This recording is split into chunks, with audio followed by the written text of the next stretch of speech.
for Lewis.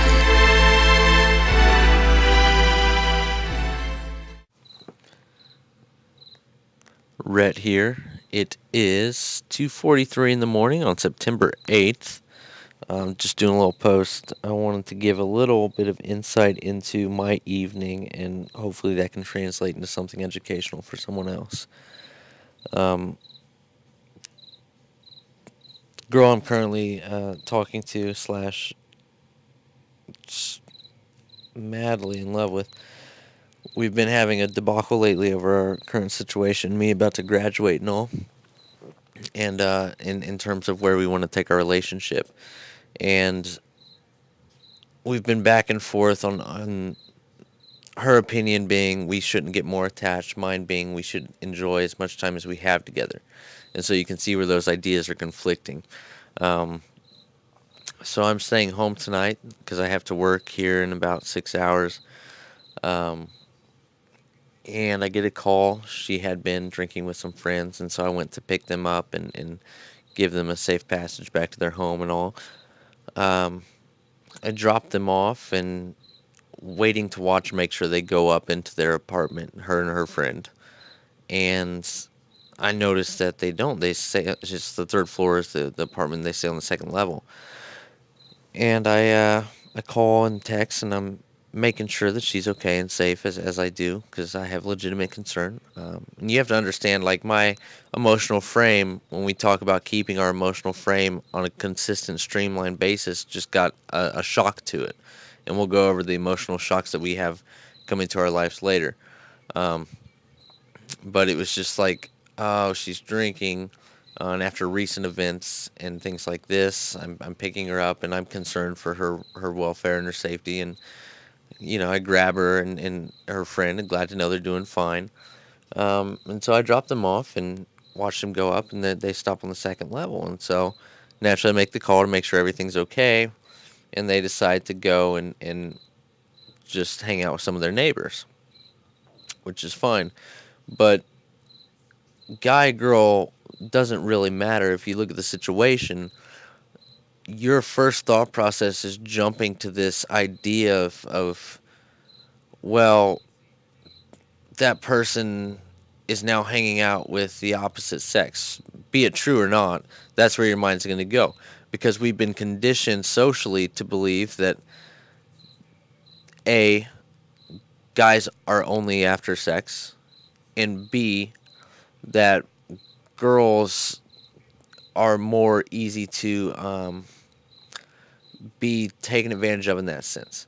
And so we all have this stigma of thinking about things like that, and so admittedly, naturally, that's where my mind was like, oh, well, now I'm concerned even more. And once you hit that level of concern, it's almost like your threshold for physical pain, no matter where it's at, you feel that tenfold internally on your system, and you stay awake and you worry, and what's actually occurring is your mind's jumping to every single worst case scenario possibility that you can think of, and it just flashes through your head like a movie, and it's just on repeat, and you can't shut your eyes, you can't go to sleep, you can't turn to any substances because what's going to happen? Horrible decisions and things like that. um, Legal or not, it's not a good idea to go that route. And so therefore we're left with the only option to, and this all ties back into logic over emotion. Our only option is to logically think about the situation, think about the situation from a logical realm, and that's going to hurt to do. But once you do that, you can compare it to your own situation. And I think this is a step a lot of people miss is they don't compare it back to their individual situation. They think, oh, this person's doing this, I just got to worry about it all night, which is everyone's first reaction. But then if you can take it to the second step, which about a lot of people can, and that's to be like, well, okay, and they'll think logically for a bit, and the reason that they can't consistently stick with that logical thought process is because they never cross-reference that to their own patterns of behavior. If we look at behavioral science in the terms of how do humans interact and how do they behave and how does their consistency level of behavior reflect upon the current situation. When we're concerned and worried, we lose sight of that, right? So, step one is to force yourself to think logically. This situation, what was happening. Tidbits I left out of the conversation beforehand, moments before, A, she was with her friend who is in a relationship. B, she had referenced me as her boyfriend for the first time. Uh, I can't say ever, but I mean in a long time, especially considering the previous interactions we've had. And then C, I mean, granted, you think about someone's mental state and their framework when they're inebriated and on substances, and it's easy for us to jump to this conclusion of completely just irrational decision makers. But a lot of times, there's a lot of rational thought into what can happen. I mean, there are those situations, and if she were unable to coherently put together a sentence or text me or walk up the stairs, I clearly would have walked her inside. So now I'm referencing my point of the situation to what's actually happening, thus giving me a logical network of understanding. She was logically, or she was comprehensive enough to talk to me, to text me clearly, and just having a good night with her friend. And so now I've forced myself into a logical framework out of the negativity of, oh, what if this is happening? What if she's went into her neighbors who are guys, or what if she just said these things because she had been drinking, she doesn't feel that way, and what if she doesn't call me back? Or and you can let yourself run all day. What if there's a situation? What if blah blah blah? But if the second you force yourself into that logical framework of, okay, let's look at things logically. Let's break down the event. Let's break down the facts and let's cross reference those to what's happening and compare it to what we understand from her previous behavior um, and interactions. And so that's step one. Step two is taking it a step further. And a lot of individuals don't get past step one because of this. They relapse onto just letting emotional negativity consume them and make them have bad decisions. And so step two is to cross reference the situational behaviors to that of your own.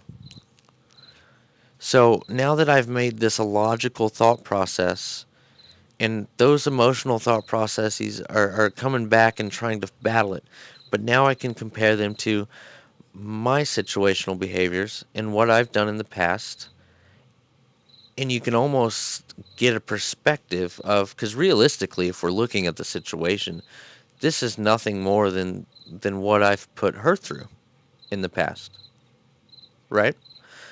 My behaviors and what she's gone through, we never consider what the other person's gone through in the past dealing with us, and I think it's really interesting.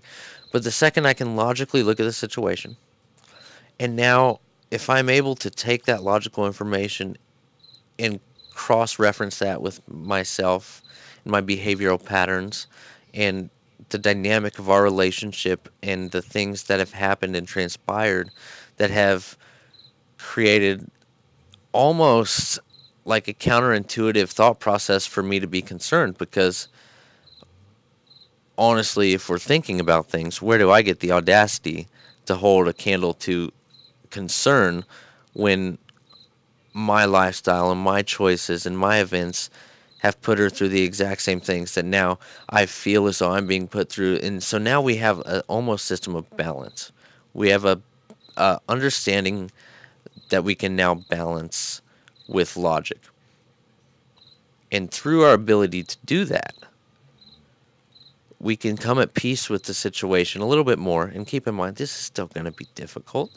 This is difficult for anybody, and this is why girls hate guys' night out and guys hate girls' night out, because the other person sits at home or sits with their friends, and the whole time they're thinking, as much as I don't want to be here, I would rather be there 10 times more.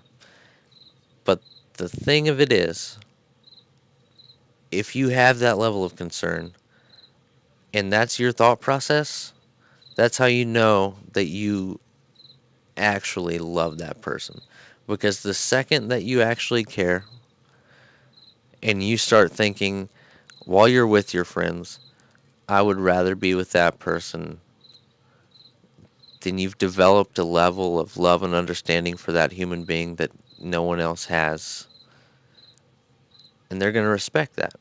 It's just you cannot react to the situations that occur negatively, because then it's going to instill distrust. It's going to instill a lot of different negative things that are going to just honestly sit on the forefront of your relationship and just wait there to destroy it.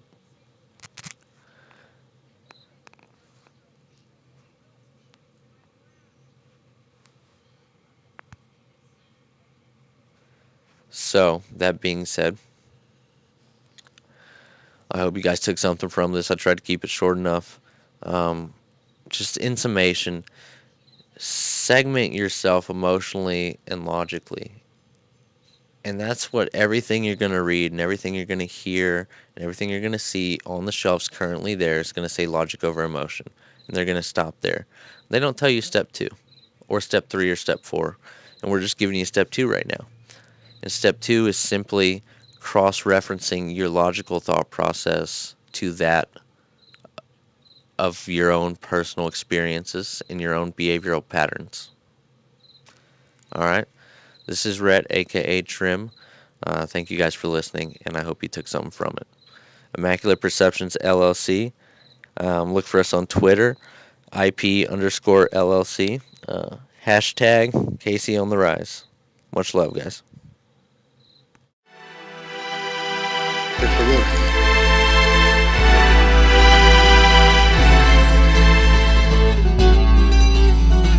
Per favor.